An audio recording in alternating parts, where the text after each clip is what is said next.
Hola a todos de nuevo, mi nombre es Francisca Vergara, soy la ayudante del curso de electricidad y magnetismo de la sección del profesor Marcelo Guarini.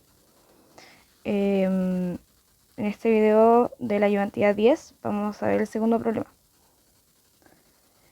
de la ley de Biot-Savart. El problema 2 dice que un segmento de alambre se dobla y se forma un arco de radio R y ángulo θ. El cable transporta una corriente I y nos piden calcular el campo magnético en el centro del segmento circular, o sea, en el punto, este punto. Sabiendo que L, R, θ e I son conocidos. Ya, entonces, para este problema, de nuevo recordamos la fórmula que vamos a ocupar para el campo magnético, o sea, la definición de campo magnético vectorialmente. Y como les dije en el primer ejercicio, como aquí cambia la geometría en ciertos puntos, vamos a separar por tramos. Entonces, el primer tramo va a ser este. O sea, yo voy a definir este como mi primer tramo. Entonces, este va a ser 1 desde aquí hasta aquí. Luego, voy a definir este como mi segundo plano, o sea, mi segundo tramo, porque es muy parecido al 1, pero en otra dirección.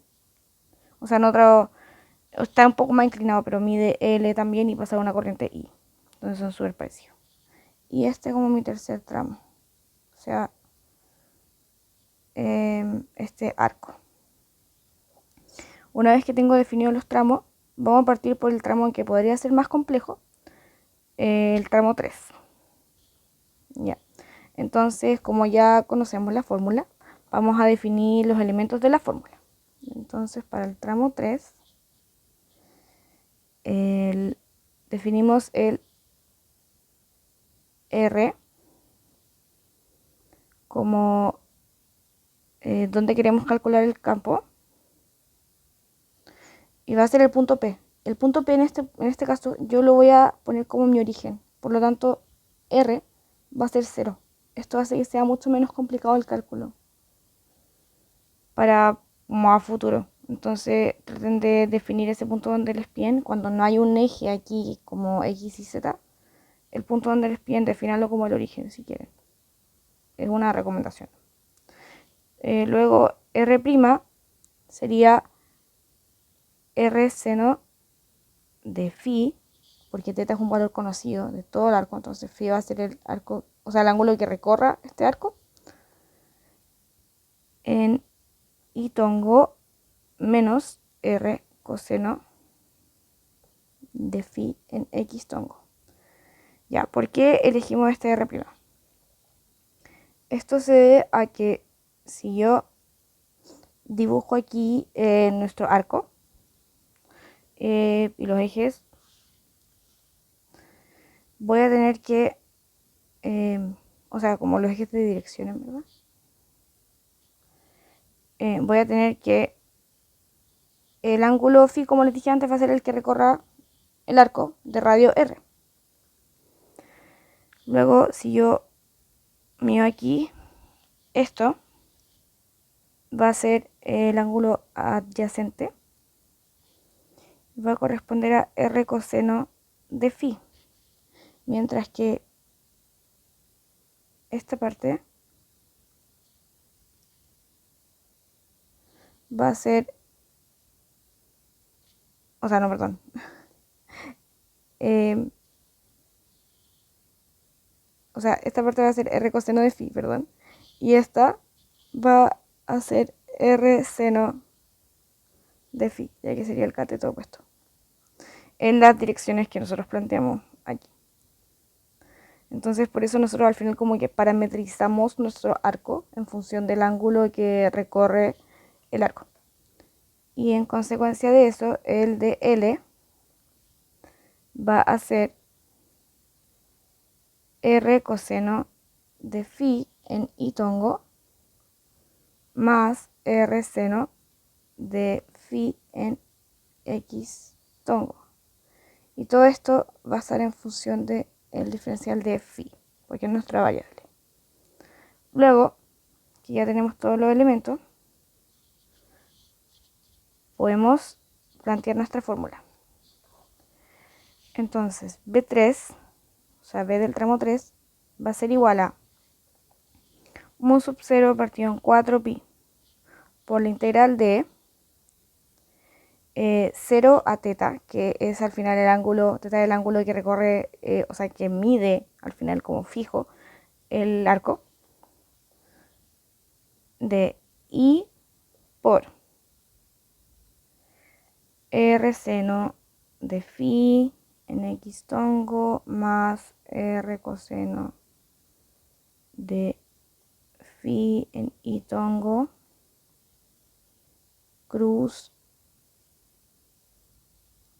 o sea, por el de phi, perdón, cruz R coseno de phi en X tongo menos R seno de phi en Y tongo.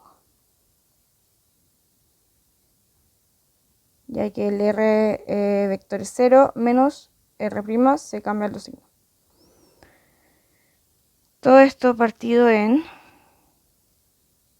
R cubo, que sería la norma elevado al cubo de R menos R', que es eso. Entonces, factorizando un poco esto y resolviendo como con la trigonometría del producto cruz, nos va a quedar que B sub 3 va a ser igual a mu sub 0 partido en 4pi por la integral de 0 a teta de menos I partido en R en z tongo en función de phi. Y esto nos va a dar que B sub 3 va a ser igual a menos I mu 0 partido en 4pi R en dirección a z tongo, o sea, hacia afuera. Y este es nuestro del tramo 3. Ya. Para el tramo 1 y 2,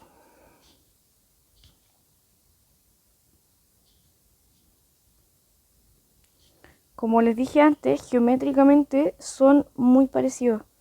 Estos tramos llegan a ser equivalentes, ya que ambos, si yo me pongo en la figura, como sacándolo de los tramos, voy a tener que, si pongo mi, lo voy a hacer con otro color para que, si yo mido como de aquí hacia acá y de aquí hacia allá, ambos tramos llegan al punto P. Tienen la misma distancia, si se dan cuenta. Nada más que el tramo 2 se encuentra al lado derecho del origen y al mismo, o sea, hay uno al lado izquierdo del mismo punto. Entonces tienen la misma distancia. Es bastante visible que tienen la misma distancia.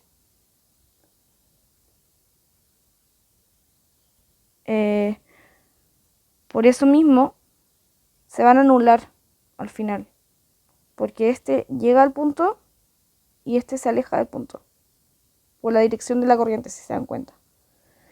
Eso va a producir que se anule este campo. Por lo tanto, B1 más B2 va a ser 0. Y el único campo total que nos va a quedar va a ser igual al calculado en el tramo 3. Y eso es menos I mu 0 teta partido en... Aquí me falta un teta, perdón. Acabo de cachar, lo siento. Partido en 4 pi r.